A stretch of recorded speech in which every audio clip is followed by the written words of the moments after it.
Et maintenant, Claude Gauvreau.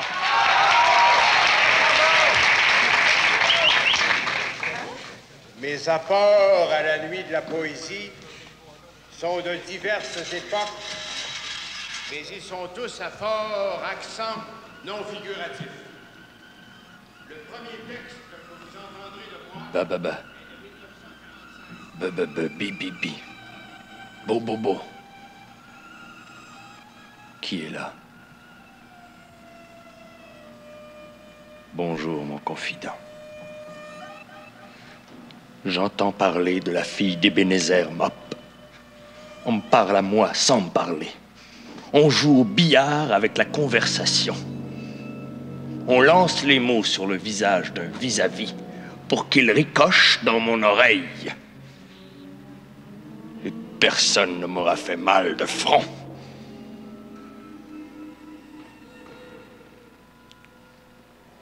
La fille d'Ebenezer Mop. Amour gigantesque congelé dans le temps gris. Vieilles douleurs éperdues accrochées à ma peau. Alors que le réel fait des grimaces. Alors que les murs deviennent des dos puis des crues de poitrine. Pourquoi assaisonner le désarroi de douleur absolue? Comme veulent-ils? Qui veut quelque chose? Pourquoi l'incontestable prend-il toujours la fuite? Qui rend si fuyant le moindre définitif?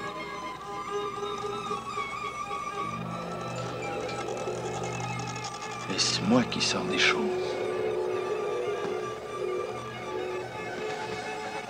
Les choses se déguisent-elles d'elles-mêmes?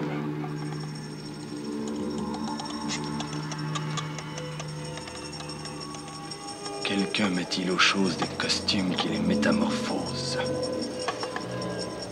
Oripeau. Peau d'ori. Peau d'oreille.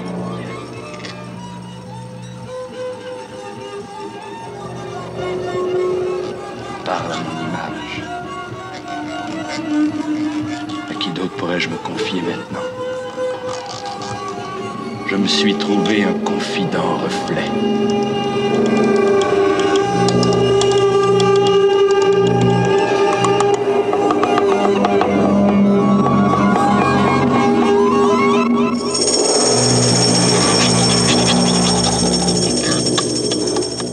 Un trac immense le torturait avant chacune de ses rares apparitions en public.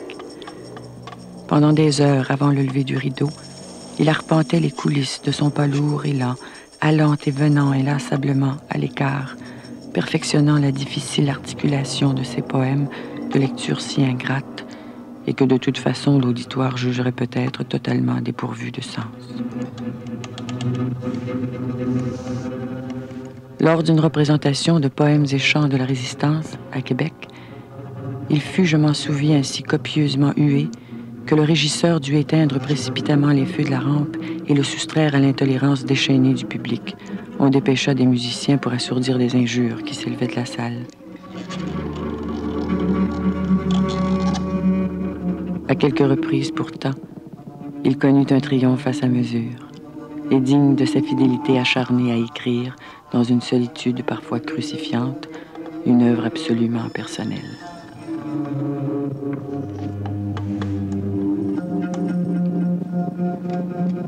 Rarement ai-je rencontré un être d'une honnêteté aussi fière et d'une foi aussi courageuse. Je ne suis pas seule à lui avoir accordé de son vivant une amitié à la fois fervente et prudemment distante. Même à ceux qui le respectaient, son intransigeance intellectuelle et morale, son œuvre singulière, et disons-le, sa condition d'écrivain maudit, voué aux soins psychiatriques, inspirait un certain recul. J'éprouvais pour lui une admiration loyale et une sorte d'affection passionnée, mêlée d'effroi. Sa souveraine intelligence, son authenticité surtout, me bouleversait. Je fis sa connaissance vers la fin des années 50. Il pouvait avoir 32 ans. Je sortais quant à moi de l'adolescence, avec la culture évasive et la faible conscience historique qu'on nous avait permis d'avoir.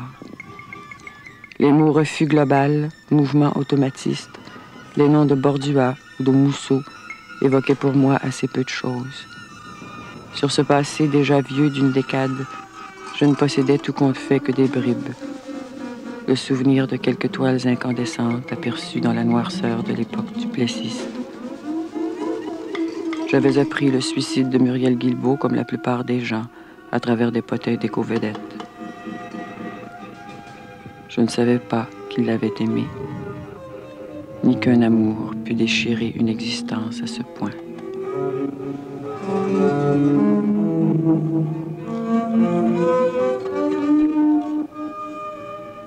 À cette époque, les circonstances de ce qu'il appela une tragédie personnelle abominable semblaient déjà lointaines. Son passé se dérobait. L'exil de Bordua, l'éparpillement du groupe automatiste, la fuite pure et simple du temps, l'oubli, aggravé par ses propres épisodes d'amnésie et ses longues réclusions forcées, avait créé autour de lui un vide social et affectif terrible. Il le comblait en inventant infatigablement un univers littéraire fabuleusement riche, peuplé de personnages aux dimensions mythologiques, dont le puissant discours vengeait l'injustice et l'étroitesse de sa vie.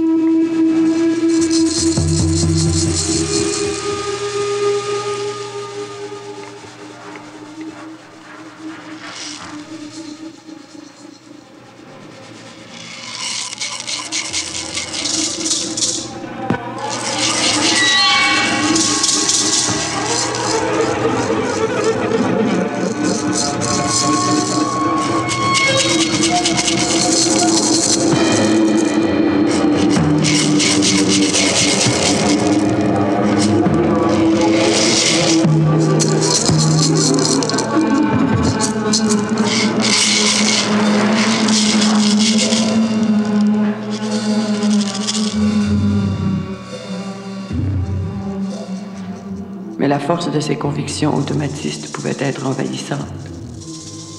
Je le contestais parfois, faiblement.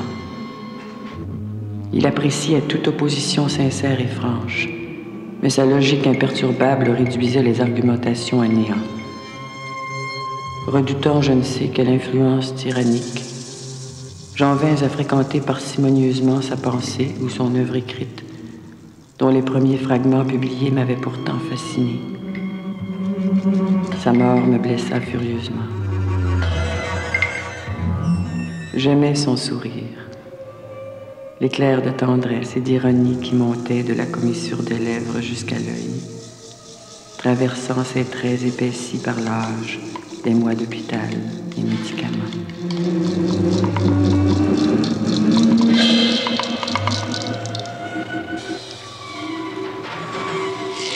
Sa souffrance était orgueilleuse. Elle interdisait la pitié, la curiosité charitable. Par excès de délicatesse peut-être, j'évitais de l'interroger sur son passé intime. Il m'eût répondu simplement. C'était un être direct, sans pudeur inutile. Son père était militaire et j'appris par la suite. Il avait quitté la maison familiale à la naissance de Claude. Pierre, le fils aîné, signa comme son frère le manifeste automatiste et des tableaux d'une fulgurante jeunesse.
Que dire finalement de lui, sinon qu'il fut un prodigieux créateur, des centaines de personnages au nom percutant. Corvel, Grisha, Magruine, Gaudrefig, Moll, Licky, Buzy, Chauve-souris, Rogatana.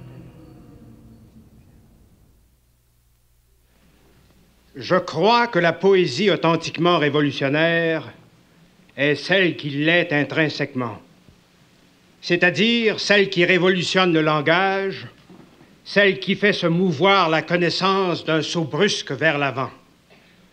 À part ça, je suis tout à fait en accord avec le pamphlet célèbre de Benjamin Péret, Le déshonneur des poètes. Cependant, si je crois que la justification foncière et radicale du poète est de révolutionner la connaissance au même titre que celle du physicien créateur, je crois aussi que la prose a pour rôle de transmettre toutes les idées. Seraient-elles les plus primaires et les plus utilitaires? Je crois qu'il faut toujours donner le meilleur de soi-même sans se laisser restreindre a priori par quelque dogmatisme moral que ce soit. Il faut obéir à un désir intérieur. S'il n'y a pas de désir intérieur, on ne peut pas faire une œuvre de portée considérable. Et si le désir intérieur existe et s'impose, il faut lui obéir sans concession. Voici maintenant un aperçu concret de ce que j'appelle, moi, la poésie révolutionnaire.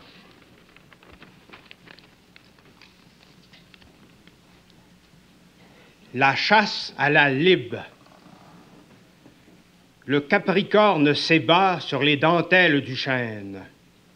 Entre les gencives du flétan, les ardoises perverties copulent entre 100 marins sans femme. Les nègres guettent, et leurs lèvres sont des bataillons de noirs cirage. Vive le drapeau que l'on ne vend pas pour sa coccorde. Les bernes s'éloignent au pas militaire, je ne veux plus les voir.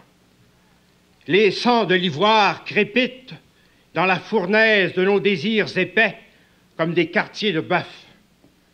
L'Allemagne est abstraite pour Kombouchi. Ce sont les doigts qui appellent et la langue est une caresse pour les dents.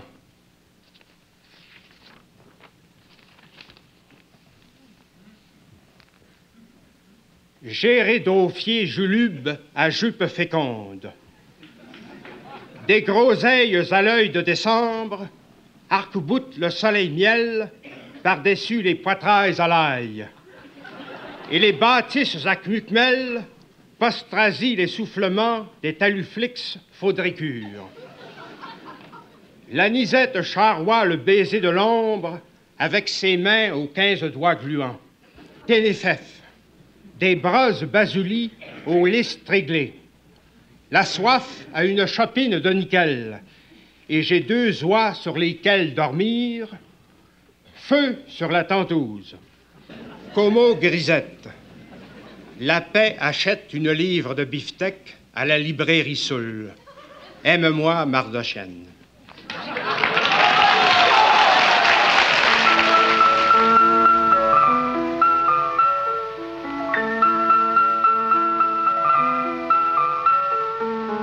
Et un premier invité qui est relié à un événement qui s'est déroulé récemment à Montréal. Il y a une dizaine de jours, en effet, la troupe Zéro présentait au Jésus La charge de l'Orignal est formidable. C'est une œuvre de Claude Gauvreau. Claude Gauvreau, c'est un dramaturge, auteur de nombreux textes radiophoniques et aussi et surtout poète, défenseur irréductible de l'expression automatiste. Il prépare en ce moment la publication aux éditions Parti pris de ses œuvres créatrices complètes, parmi lesquelles nous retrouverons entre autres son recueil de poésie Étal mixte et Brochuge. Nous retrouvons pour l'instant Claude Gauvreau en compagnie de notre collaboratrice Renée Larochelle. Aline vient de mentionner, Claude Gauvreau, votre pièce qui n'a pas été écrite récemment, mais qui vient d'être jouée, La charge de l'Orignal est formidable. Moi, à une première audition, je me suis d'abord demandé ce que ça signifiait, épormiable, et je me suis demandé si vous n'aviez pas inventé le mot. Oui, j'ai certainement inventé le mot. Il fait partie de mes convictions de croire qu'on peut inventer des mots pour enrichir la langue. Le mot épargnable est d'ailleurs défini par une réplique de la pièce donnée par un personnage qui s'appelle L'ont-ils déparé, personnage péjoratif à mes yeux d'auteur, mais cette définition est adéquate. Elle signifie à peu près que le mot épargnable signifie formidable et fantastique, mais dans un sens tout à fait singulier, étant donné que le personnage principal de ma pièce, Mycroft Mixodem, selon la conception originale de la pièce, devait avoir 6 pieds et 6 pouces et était doué d'une force physique tout à fait extraordinaire et dangereuse pour quiconque le provoquait. Vous parlez de la liberté d'inventer des mots. Je pense que la liberté, pour vous, c'est une chose extrêmement importante. Et en tant qu'écrivain, non seulement vous inventez des mots, mais vous utilisez aussi des sons verbaux. Je vous ai déjà entendu réciter de vos poèmes, qu'on appellerait peut-être de la poésie lettriste. Je ne sais pas si c'est un mauvais terme, mais enfin, c'était des sons. Vous aimez utiliser ainsi de la musique concrète en poésie? C'est-à-dire que ma poésie n'est pas de la musique. Je l'ai déjà défini dans des textes théoriques qui, hélas, sont encore impubliés. Ma poésie repose sur l'image. Évidemment, c'est une image non figurative. Comme dans les tableaux non figuratifs, on a une image concrète qui est non figurative.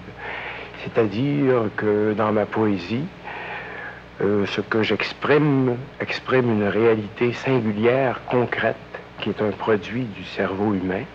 Et comme je suis athée et modeste, le cerveau humain est concret. Donc il s'agit d'un produit concret ne tendant qu'à exprimer une réalité singulière. Pour ce qui est du lettrisme, je tiens à dire que je ne suis pas lettriste. Parce que dans mon optique, le lettrisme s'identifierait plutôt à l'abstraction géométrique en peinture et que moi j'ai toujours été un abstrait lyrique ou un abstrait baroque, comme on voudra, ou un automatiste, ou autre chose qu'une critique très perceptive pourrait définir mieux que moi. Alors vous aimez intégrer tous les éléments du réel, enfin le plus possible? Certainement. Et le cerveau humain fait partie du réel. Tout produit du cerveau humain, étant donné que le cerveau humain est concret, est un produit concret. Votre pièce, qui devait être présentée jusqu'au 16 mai, a été interrompue après quelques représentations. Oui. Est-ce que, enfin, il y a eu des défections de comédiens. Est-ce que pour vous, c'est un échec, c'est décourageant, ou si vous considérez l'aspect positif que tout de même la pièce ait été montée et qu'elle ait été vue aussi par des spectateurs? Je suis plutôt porté à la positivité de nature. Donc, je m'attache à l'aspect positif de l'événement. Qu'une pièce aussi révolutionnaire que La charge de l'Orignal épargnable ait pu être représentée 3 fois, surtout au Théâtre du Jésus, est une sorte d'exploit. Et je ne cesserai jamais de m'en ressentir fier. Est-ce que vous vous considérez, vous avez prononcé le mot révolutionnaire, est-ce que vous vous considérez comme un écrivain subversif? Enfin, pour moi, l'épithète subversif est un épithète réactionnaire. Vous ne l'aimez pas? Je me considère comme un écrivain révolutionnaire, ainsi que je l'ai dit, comme les surréalistes, par exemple.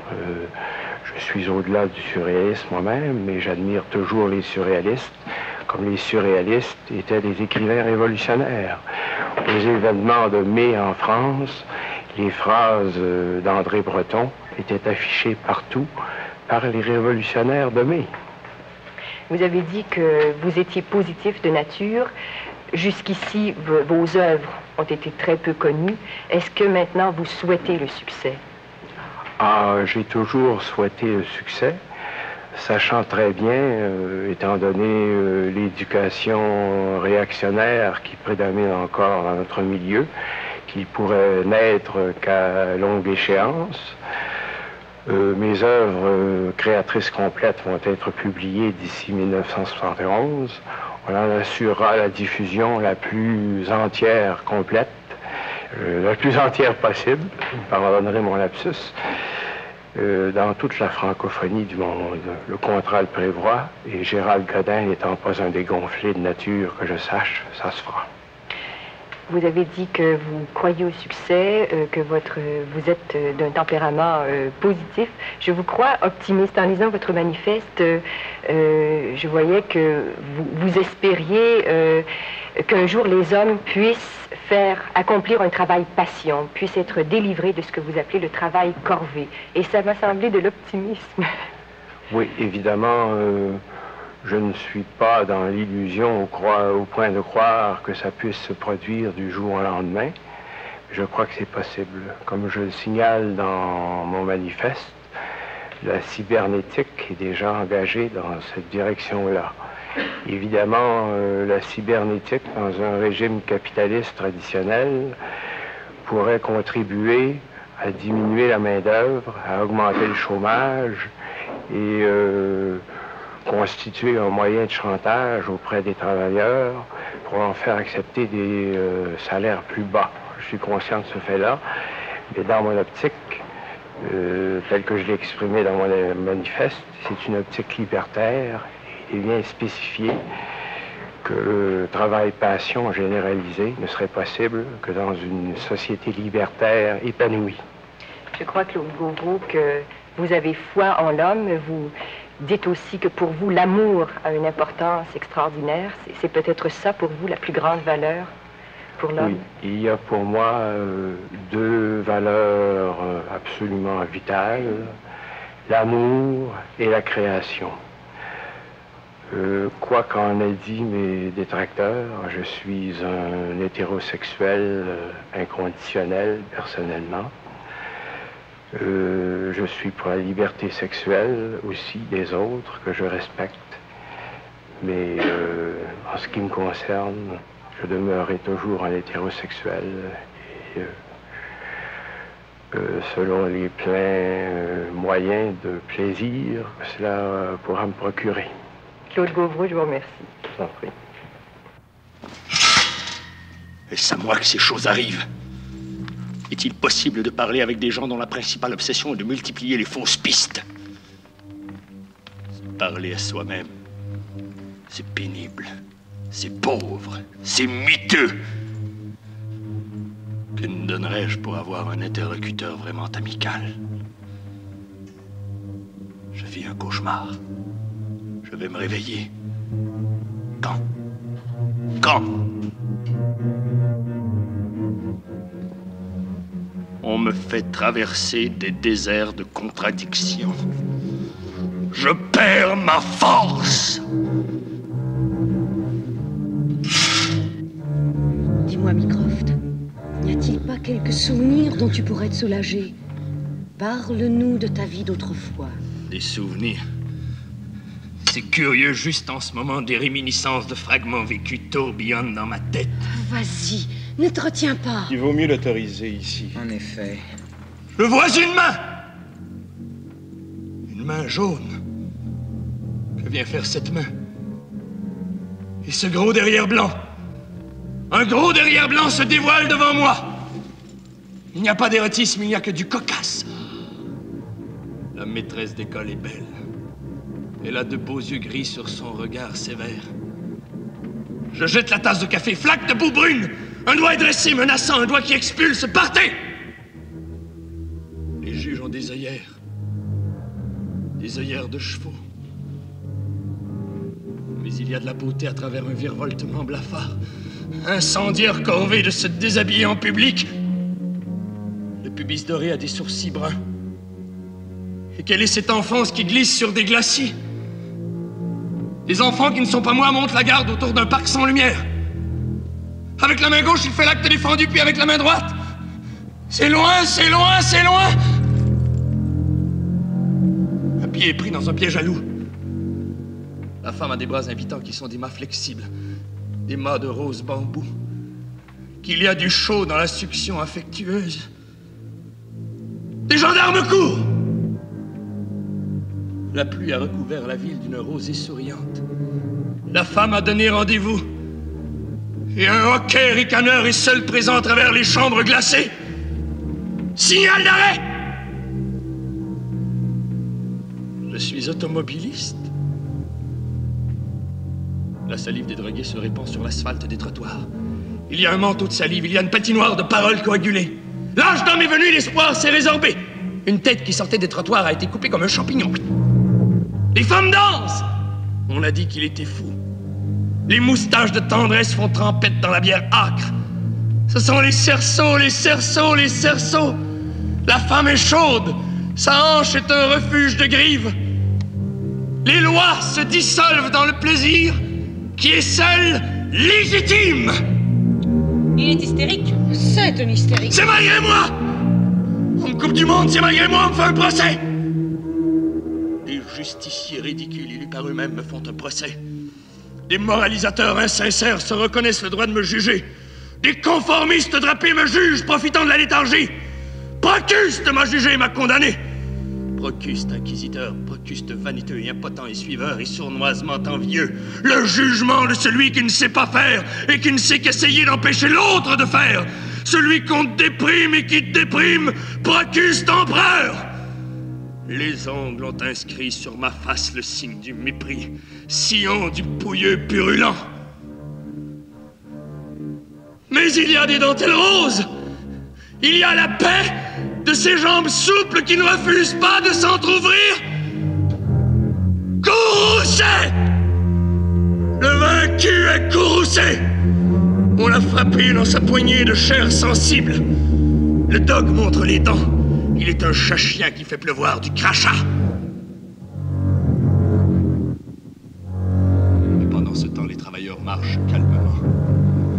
Le labeur abouti tisse une couverte sur l'univers existant. Les amoureux, main dans la main, se noient dans la pelure nacrée d'une lumière. Je suis innocent! Je ne reconnais pas la culpabilité qu'on m'impose de force. Je ne reconnais pas la compétence des juges intéressés. Je ne reconnais pas l'amour des assassins guettés de stupidité. Je ne reconnais pas la lucidité des vengeurs qui n'ont rien compris. Le lac Bolide fuse, ondée verticale et parabolique. C'est un hystérique. Hystérie conversante. Dérision! Il n'y a pas de commune mesure entre la densité et la tiède sagesse. Oh! La robe verte a des charmes en forme de gland. Pustule bonté! On a volé le manuscrit! Pour qu'il ne puisse pas rouspéter, on a pris son œuvre comme otage. Tais-toi pendant que nous ferons les cons, sinon nous saccagerons ton bien. Le léthargique se meurt et on l'aide à mourir. Parfois on a besoin de lui et on souhaite qu'il meure un peu plus tard. Sura! D'où vient la léthargie? Qui l'a souhaité secrètement et en a fait une flèche fluidique? Qui a englué le corps d'une couche de farine mouillée? Qui l'a voulu? Qui l'a laissé faire? Qui l'a approuvé? Des diamants ris à gorge déployés dans les vitrines. Maintenant, les drapeaux ont des queues de misère. Derrière tout blanc, noces lyriques de l'adolescence, mariage illégal de la maturité, synthèse coriace de la décadence, désarmement obligatoire, les caves jubilent, les mijaurés se donnent du plaisir, le but est atteint, les alliés se prosternent et baisent leur propre futilité. Il faut le bâillonner, rappelons-lui ses injustices. Les pleutres armés de pleutreries montent à l'assaut du lion écrasé. Des guirlandes d'hosties jettent une note de bleuâtre dans le ciel tranquille. Les hommes se donnent la main, les femmes se donnent le pouce. Un univers se lève sur une aurore courbe. On est hystérique incontestablement. Je le vois maintenant. C'est un hystérique. C'est un hystérique. C'est un hystérique. Bien, c'est-à-dire, c'est l'exploration de ce qui, pour moi, est l'inconnu. Cet inconnu me devient graduellement du connu, évidemment. À partir du moment où je peux rationaliser ce que j'ai produit, ça ne m'intéresse plus. Parce que pour moi, ce qui est rationalisable, c'est le passé. Alors, mais ça permet d'évoluer. Une prise de conscience, une rationalisation de ce qui précède, ça ouvre le champ sur un autre territoire à explorer, dont on ne soupçonnait pas l'existence, justement parce que la question non résolue précédente masquait l'existence de ce champ d'exploration. Alors, moi, je m'efforce.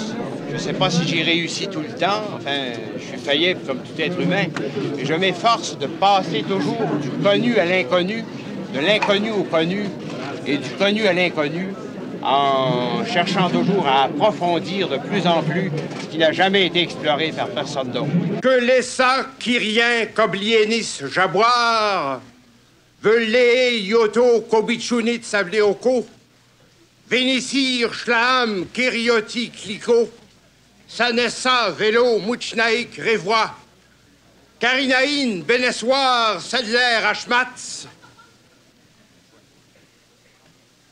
Krioun Alego Amamor Répiut Leslie, Aglradin Neutéon Paklika Eremetz, Jaclian Mandous Petréobor, Nachnea Griawa Cételcel Carriassonnaire, Joquamoil, non ton duc, Alessandre Hébrère, Novaki Palaise, Dvoriadjiana, Cointrouel, Tétrapaïte, Joncel, Nilakawa, Al-Rivage, Akdok, cousine germaine, des Plates, Circuits, Mons, Dobo, les villes claires, Palos, Pensée, Moulmalos, Adjuat, Knoas, Sali, Bleuier, Aclistantan, Schlouem, Jaconitz, Ulbeka, Croen, La Toilia, Desjoiton, Toinecoin, Lite Gazer, Guatena, Chapelle automatique. Ma poésie se justifie de deux façons.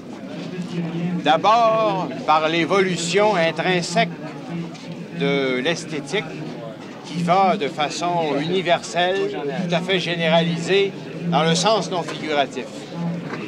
Et ensuite, dans le sens que cette forme d'expression qui est mienne est peut-être finalement, et je n'ai eu cette espèce de révélation que récemment, plus en accord avec la réalité telle que la science actuelle la conçoit, principalement la science physique.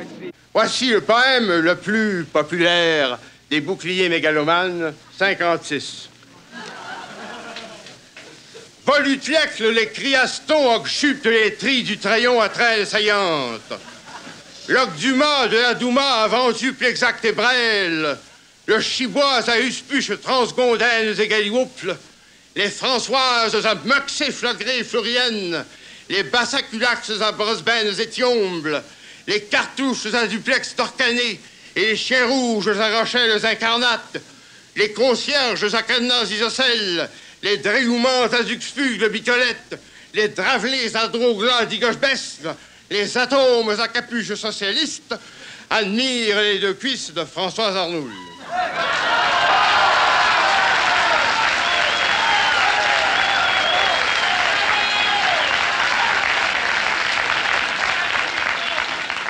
Je voudrais un peu de lumière, car il m'en reste un dernier. Et comme c'est le plus difficile à prononcer, je tiens à le dire. En dépit de quelques éléments qui pourraient se trouver dans la salle et qui seraient assimilables à de la raclure de poubelles mini-hitlériennes.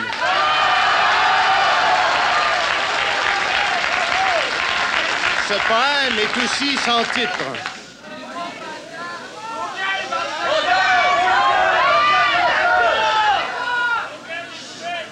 Gastribig, Aboulouk, Nouf, Goleur, No manama, mana, moire, agulstri, stupgept, olstram, stim, ulz, stup, luds, lagos, niop, lego, lagos, tropch, aguans, legblé, à toutes, stum, blam, blam, ligili, ose, urm, lum, stréglo, flaf, à flafle, à flafle, à flaf, freiné, buduglé, à goldogle, sirmunge, Agrégutsch, Gumsla, Mouart, Meuls, Mouf, Ulplof, Puft, Pfuft, à Glinsland, Solz, à Pébecht, Clarolina, Clanac, Lunac, Lubec.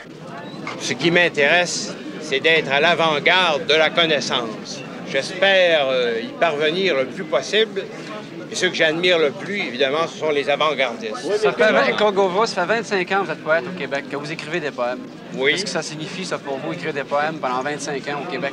Ça signifie m'exprimer et dans la certitude que tôt ou tard, il y aura un rayonnement énorme de cette expression-là. Donc, vous pensez arriver à une fin?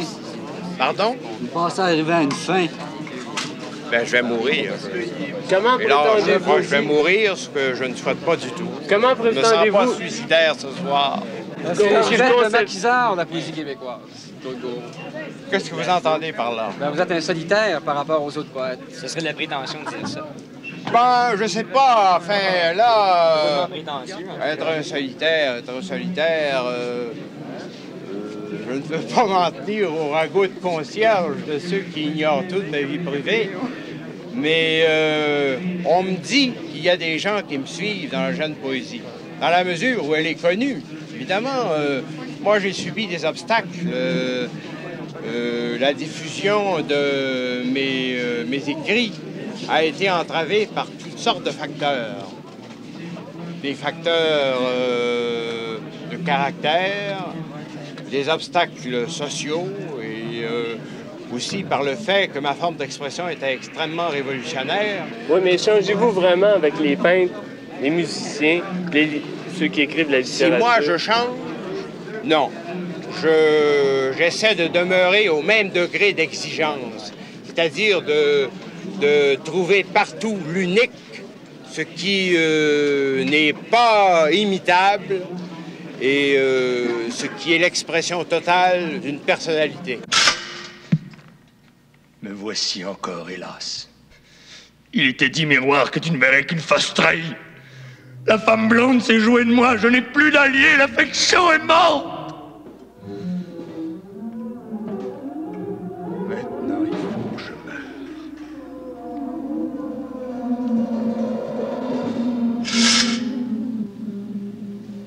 Garçon fou. Fou. Cale ta blessure dans sa cicatrice d'étain durable. Laisse le langoureux se déployer sur tes fibres. Une brise de repos s'en vient voguer sur l'angoissé allaitement. On te permet le souffle tiède. On te permet l'accordant respire. Des palmes duveteuses effleurent d'une neige câline le bon vouloir de ton ossature. Candide méditant, ta peau ourle une paix.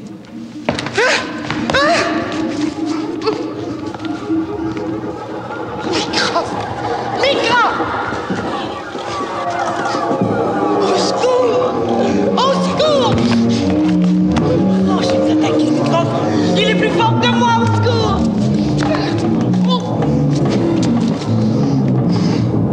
Microf, c'est pas un jeu. Cette fois, c'est vrai!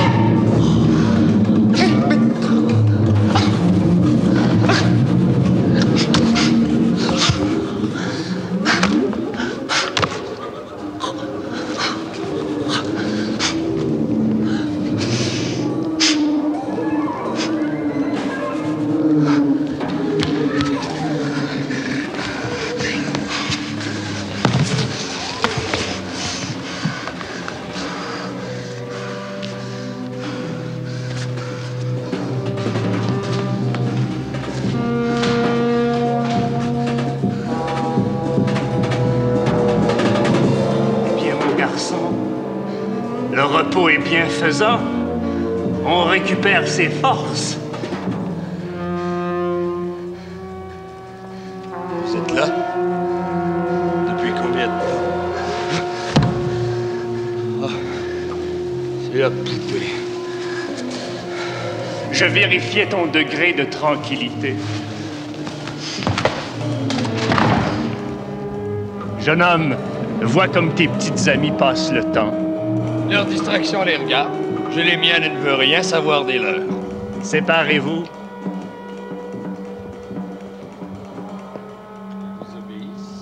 Je le leur ai fait faire pour les libérer de leur frustration. Tu veux savoir mon nom? Je suis le Tasse Cro-Magnon. Je suis le docteur. L'inconnu que l'ont-ils déparé avait vu rôder près d'ici. J'ai été chargé d'une enquête sur des épidémies. Je suis venu tous vous vacciner. Regarde!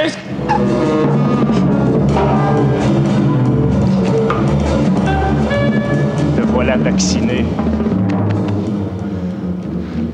J'ai fait ce que je désirais. Je me suis permis de farfouiller dans les chambres. La curiosité professionnelle m'y autorisait. Dans l'une d'elles, j'ai trouvé ces remarquables poèmes. Ils sont de toi, Mycroft, je ne me trompe pas. Ils sont de moi, oui. Je les ai lus attentivement. Quelle originalité! Quelle irrépressible invention!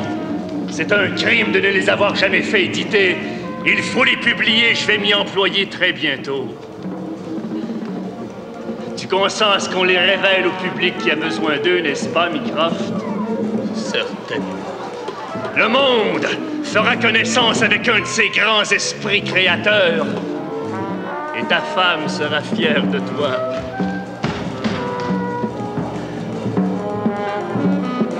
J'ai admiré la variété inouïe de ton style qui demeure pourtant personnel. Chaque poème a son climat propre, son unité. Il n'y a pas de redite, et c'est quand même toujours toi. Les quelques rares éléments empruntés à autrui, tu les as parfaitement assimilés. Ils sont à toi. Tu les as soumis à ta langue et à ta sensibilité. Cher Mycroft, tu as mis au monde l'une des œuvres les plus singulières et les plus bouillonnantes que la plastique verbale ait conçue. Ta gauche spontanéité est continuellement émouvante. Elle est morte! C'est lui qui l'a tué! C'est le Tasse Cro-Magnon! Hydra! Elle est morte! Elle est morte! Nous n'osions pas te le dire. Il l'a tué! Il l'a tué! Il a exploité tout ce qu'il pouvait y avoir de loyauté et de générosité en toi! C'est un menteur! Un lamentable menteur! Il se moque de toi depuis des années! C'est lui qui a acheté la bonne fille dans la gueule du lion! Oh! Oh! Oh! Oh! Ah! Oh! Oh! Oh!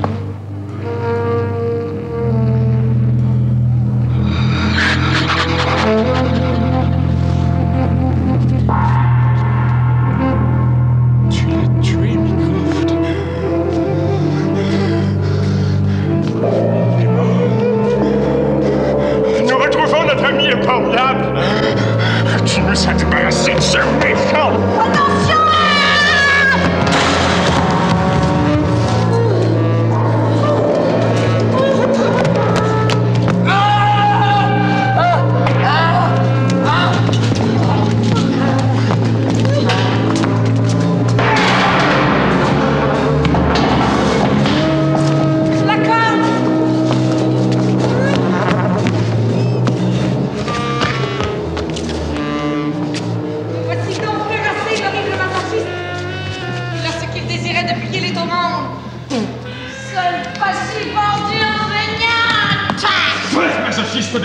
Masochiste de cretin! Masochiste! Ça vaudrait ton ciel de souffrance! Répète-moi de ton ignominie! Virulence! Lourdeur exécrable! Excrétion de gueule fétide! Inquiétude rongée par les coquerelles! Abrutissant grandeur! Il faut en finir avec ce lard puant! Masochiste!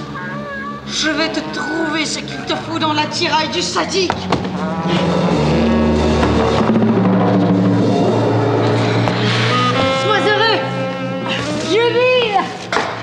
Éjacule dans tes culottes. Nous brandissons le fer pointu qui perforera ta viande tremblotante. Nous allons débarrasser la terre de ton idole. Nous allons te tuer, cuistre! Tu ne dis rien? Finissons-en! À l'égout, la vidange enfantine!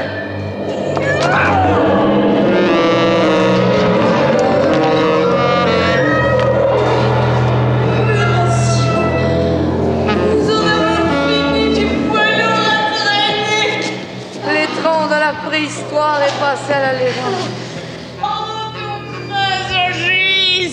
Contomasochistes, Joisillon, Cupuplastave, Cotrerque, des Almiviaves, Grange de Club à Busténa, l'homme longe le rivage de la bénédiction bétrédique, et Clefdar, apustrophe des ongles magnétiques, le rasoir funéraire jongle avec les calendriers assoupis, il y a la décence par-dessus le marché, l'empereur ronfle assis sur sa dinette,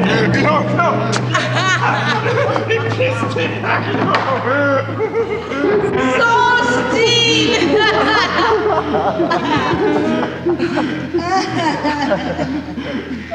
Il faut poser des actes d'une si complète audace que même ceux qui les réprimeront devront admettre qu'un pouce de délivrance a été conquis pour tous. Il n'est pas mort. Il faut le suicider.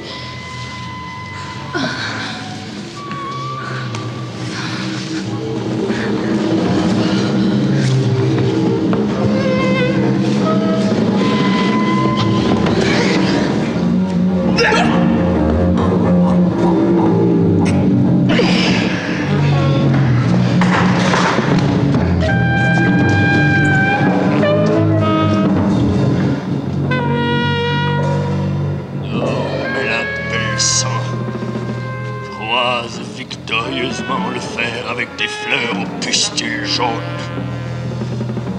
Des sourires de bravade entr'ouvrent le guichet des beefsteaks aux rainures mordorées. Il n'y a pas de fraternel. Il n'y a pas des murs échauffants.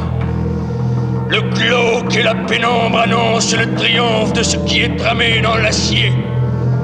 Les coudes sont serrés, les coudes des mordicités. L'horrible plane et déverse sa lumière. Il n'y a pas d'entrailles d'arborescence de verre, je n'en vois pas. Tout a été oxyde de ce qui réverbérait du clair.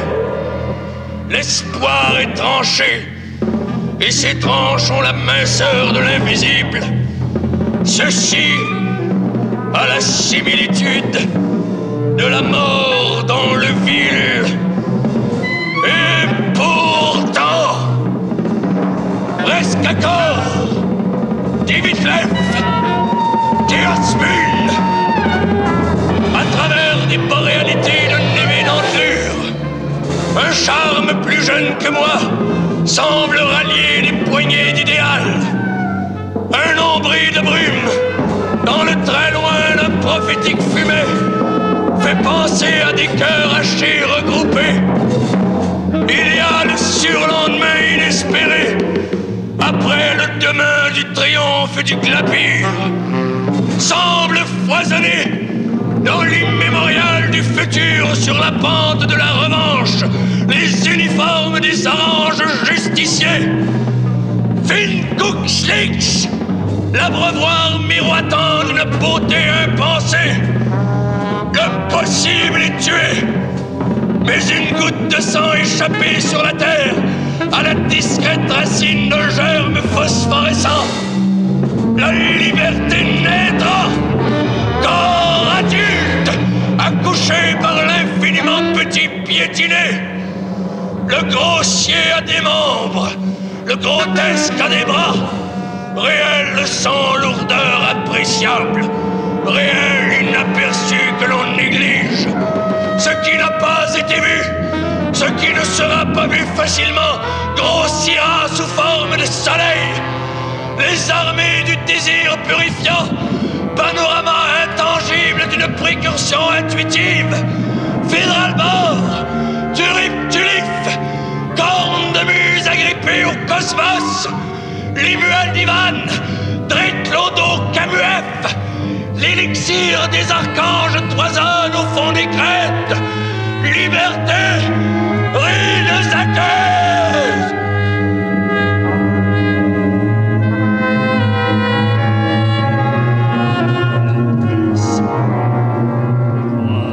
Victorieusement le fer avec des fleurs aux pustules jaunes. Des sourires de bravade entr'ouvrent le guichet des beefsteaks aux rainures mordorées. Il n'y a pas de fraternel. Il n'y a pas des murs échauffants. Le glauque et la pénombre annoncent le triomphe de ce qui est tramé dans l'acier. Les coudes sont serrés, les coudes des mordicités. L'horrible plane et déverse sa lumière. Il n'y a pas d'entrailles d'arborescence de verre, je n'en vois pas. Tout a été oxy de ce qui réverbérait du clair. L'espoir est tranché, et ces tranches ont la minceur de l'invisible. Ceci a la similitude de la mort dans le vil. Et pourtant, Rescacor, Dimitlev, Théosmule, à travers des boréalités de névé d'entelure, un charme plus jeune que moi semble rallier les poignées d'idéal. Un ombris de brume dans le très loin d'un prophétique fumet fait penser à des cœurs hachés regroupés. Il y a le surlendemain inespéré, après le demain du triomphe et du clapir, semble foisonner dans l'immémorial du futur sur la pente de la revanche, les uniformes des oranges justiciers. Finkuxlix, l'abreuvoir miroitant d'une beauté impensée. Le possible est tué, mais une goutte de sang échappée sur la terre à la discrète racine de germes phosphorescents. La liberté naîtra, corps adulte, accouché par l'infiniment petit piétiné. Le grossier a des membres, le grotesque a des bras, réel sans lourdeur appréciable, réel inaperçu que l'on néglige. Ce qui n'a pas été vu, ce qui ne sera pas vu facilement, grossira sous forme de soleil. Les armées du désir purifiant, panorama intangible d'une précursion intuitive. Fédralbor, Turip-Tulif, corne de muse agrippée au cosmos, Libual-Nivan, Dretlodo-Camuef, l'élixir des archanges toisonne au fond des crêtes. Liberté, rides aqueuses. Cette fois, il est mort. Des voix sans port me disent que je mourrai enflammé dans la carbonisation. Ce n'est pas vrai. Je suis Dieu pour mes sourires secrets. Et en vérité, je suis moi-même, franc, noble et plein de liberté. Dans Gamalamalamata, Birbougel, Ostruma, Plivli, Tigono, Humo, Transi, Li.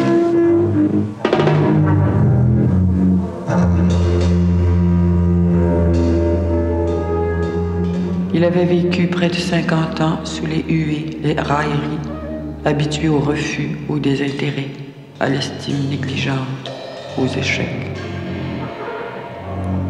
Imprévisiblement, il mit fin à ses jours quelques semaines avant la création de sa pièce « Les oranges sont vertes » par la troupe prestigieuse du TNM.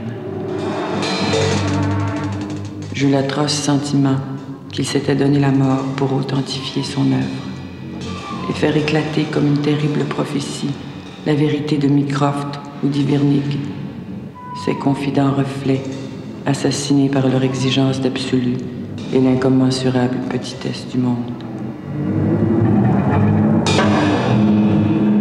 Sa mort fut une géante signature. Et de l'autre côté du miroir maintenant éclaté, seuls ces personnages et cette œuvre immense et inquiétante ont le pouvoir d'en témoigner.